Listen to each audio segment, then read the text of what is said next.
তিতুমীর কলেজকে বিশেষ কোনো সুবিধা দেওয়ার সুযোগ নেই বলে স্পষ্ট জানিয়ে দিয়েছেন শিক্ষা উপদেষ্টা ওয়াহিদ উদ্দিন মাহমুদ। কলেজটির শিক্ষার্থীদের কর্মসূচির কারণে জনদুর্ভোগের কথা মাথায় রাখার আহ্বান জানিয়েছেন তিনি। উপদেষ্টা জানিয়েছেন ৭ কলেজ ঢাকা বিশ্ববিদ্যালয়ের সাথে থাকতে না চাওয়ায় তাদের সমন্বয়ে আলাদা বিশ্ববিদ্যালয় করতে একটি কমিটি কাজ করছে। ৭ কলেজের সাথে আলাদা বিশ্ববিদ্যালয় নয়, একেবারেই স্বতন্ত্র বিশ্ববিদ্যালয় সহ ৭ দফা দাবিতে পঞ্চম দিনের অনশন, সড়ক অবরোধ তিতুমীরের শিক্ষার্থীদের।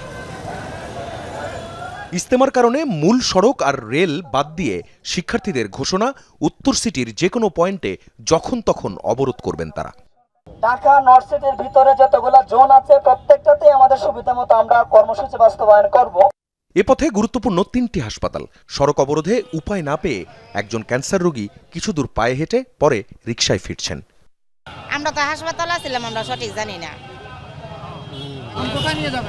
আমাদের বাড়ি গাজীপুর কাফাইসাদ থানা, ওই জায়গায় যায়। হ্যাঁ হ্যাঁ। ওদিকে অনশনে থাকা 3 শিক্ষার্থীর অবস্থাও আশঙ্কাজনক বলে জানান চিকিৎসক। ওদের চিকিৎসা এখানে আর চালানো সম্ভব না। এই মুহূর্তেই ওদেরকে হসপিটালাইজ না করতে পারলে হয়তো ওদের শারীরিক একটা লং টার্ম অথবা শর্ট টার্ম কমপ্লিকেশনের আশঙ্কা আমরা করতেছি।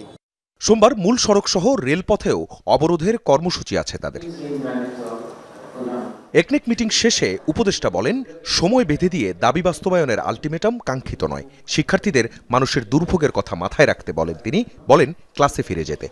তিতুমীর কলেজেরও সাধারণ শিক্ষার্থীদের যাতে শিক্ষাক্রমে অসুবিধা না হয়, তারা ক্লাস করতে চায়, আমার কাছে অনেকে বলেছে, লিখেছেও, এবং জনদুর্ভোগ যাতে না হয়,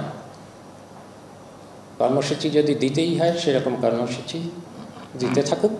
কিন্তু আমরা মনে করেছি যে এখন যেভাবে যে কমিটি কাজ করছে সেখানে সময় বেঁধে দিয়ে একটা কলেজের ছাত্ররা হঠাৎ করে একটা কলেজকে হঠাৎ করে সময় সীমার মধ্যে বিশ্ববিদ্যালয় ঘোষণা করা, এটা কোনো যৌক্তিক দাবি না। শিক্ষা উপদেষ্টা জানালেন, তিতুমীরকে আলাদা কোনো সুবিধা দেওয়ার সুযোগ নেই। বিশেষ বিবেচনায় প্রত্যেকটা 7টা কলেজই আছে। না। আখলাকুস সাফা, যমুনা নিউজ, ঢাকা। বাংলাদেশের কোনো